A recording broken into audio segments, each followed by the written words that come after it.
Swiss style in design. Design history. The principles of the international typographic design style, better known as the Swiss style: cleanliness, readability, objectivity. Jan Schichold is considered the absolute and unconditional founder of the Swiss school of graphic design. An extraordinary personality for his time, Jan was born in Germany, in the family of an artist and part-time sign designer. It was in the family that he received his first skills in craft and calligraphy, subsequently enrolling in the Leipzig Academy of Graphics.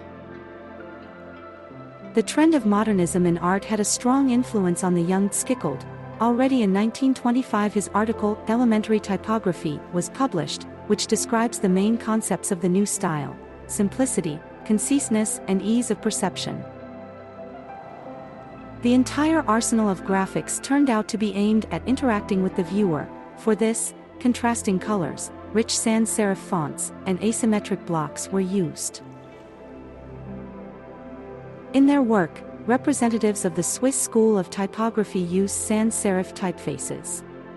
Jan Schichold developed fonts that are simple and easy to read: Transit, Saskia, Zeus, Eurotype Grotsk, Sabin. In 1935, the Swiss style of graphic design was described in detail in another book by Jan Schichold, Printing Design. Joseph Müller-Brockmann was a Swiss graphic designer, a pioneer of the international typographic style. He is recognized for his simple designs and his clean use of typography, shapes, and colors, which inspire many graphic designers in the 21st century. Joseph Müller-Brockmann, in his book, Grid Systems in Graphic Design, outlined the theory of one of the most popular methods for designing printed products: a modular grid.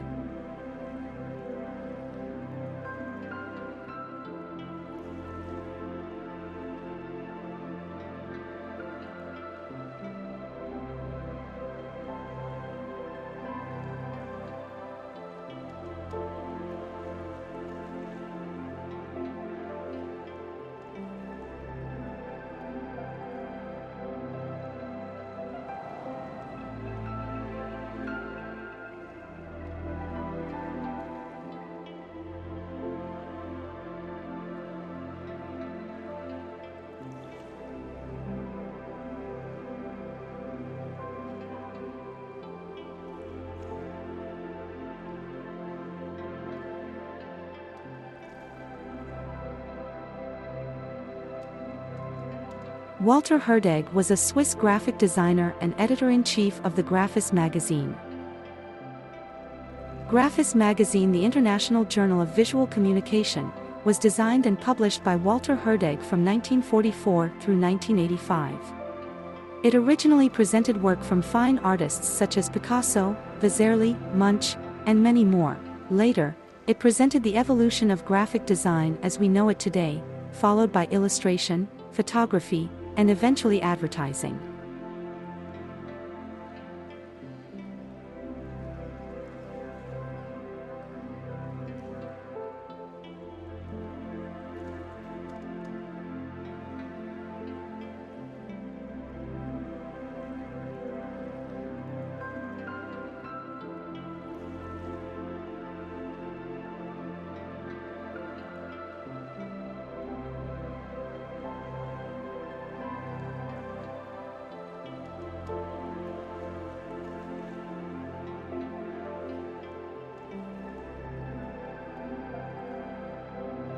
The Swiss style was perfect for capturing the attention of a multinational consumer.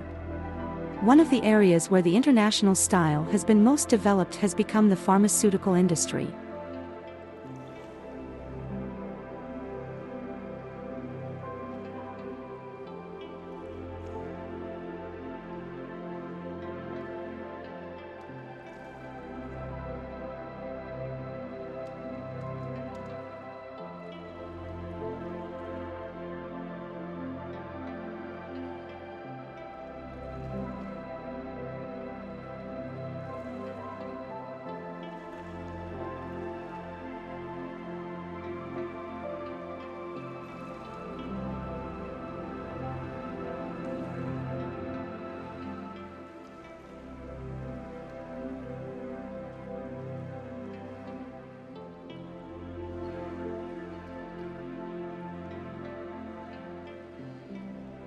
Mike Joyce is owner of Stereotype Design in New York City.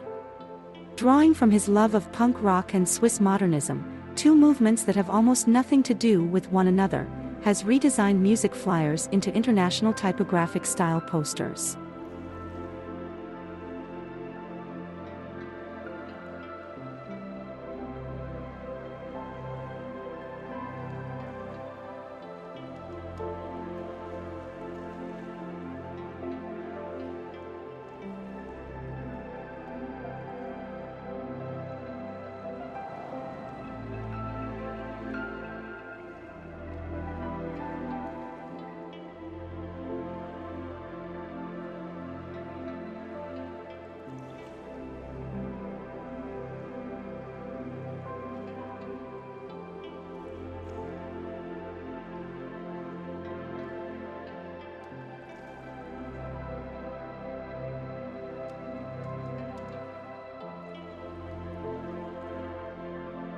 Characteristics of the Swiss style in design. Grid system. In Swiss design philosophy, the grid is considered the most harmonious method of organizing information.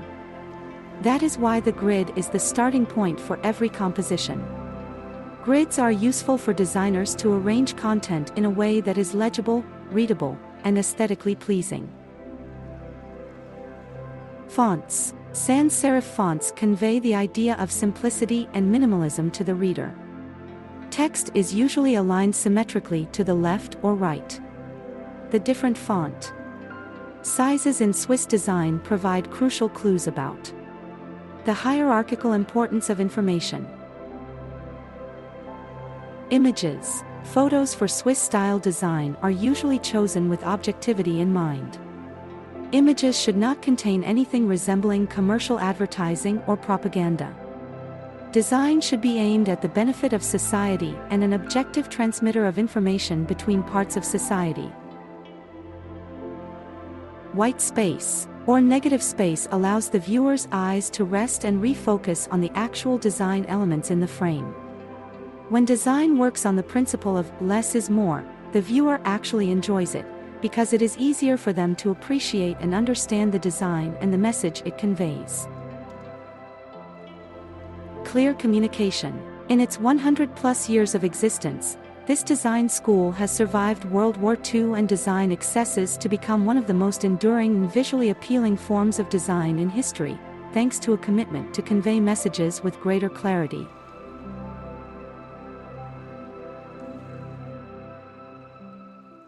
Katjasiegmar, graphic design and communication.